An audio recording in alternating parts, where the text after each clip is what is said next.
একবার এক ইন্টারভিউতে বর্তমান সময়ের সেরা গোলরক্ষক এমিলিয়ানো মার্টিনেজ বলেছিলেন, আমি এখন পর্যন্ত যত ফুটবলারকে প্রতিপক্ষ হিসেবে পেয়েছি তার মধ্যে নেইমার ছিল সবচেয়ে ভয়ঙ্কর। তার বিরুদ্ধে খেলা কখনোই সহজ না। 2021 কোপা আমেরিকার ফাইনালে সে বারবার আমাকে চ্যালেঞ্জে ফেলে দিয়েছিল। এখান থেকে বোঝা যায় নেইমারের প্রভাব, একজন নেইমারের ক্ষমতা। জীবন মানুষকে অনেক কিছু দেয়, পূর্ণতা কিংবা শূন্যতা, সব দিক থেকেই সবার ভাগ্যে থাকে। মেসি যেমন সবার চেয়ে বেশি ব্যালন ডিওর জিতেছেন, দলগত সাফল্যে কোপা আমেরিকা ও বিশ্বকাপ জিতেছেন, তেমনি Ronaldo Ballon d'Or, euro cup কিংবা চ্যাম্পিয়ন লিগ সবই জিতেছেন কম বেশি।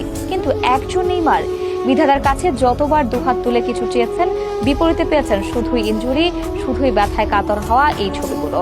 জীবন বড়ই নিষ্ঠুর, আসলে নিষ্ঠুর, শুধু নেইমারের জন্য। না হয় কাতার বিশ্বকাপের শেষ মুহূর্তে ক্রোয়েশিয়ার রক্ষণ ভেঙে এভাবে গোল করার পরও কি ম্যাচ হারতে হয়? হ্যাঁ, যদি নেইমারের মতো ভাগ্যে থাকে তাহলেই একমাত্র হারতে হয়। এই অভাগা ফুটবল তারকা ব্রাজিলের সাও পাওলো শহরে জন্মগ্রহণ করেন 5 ফেব্রুয়ারি 1992 সালে।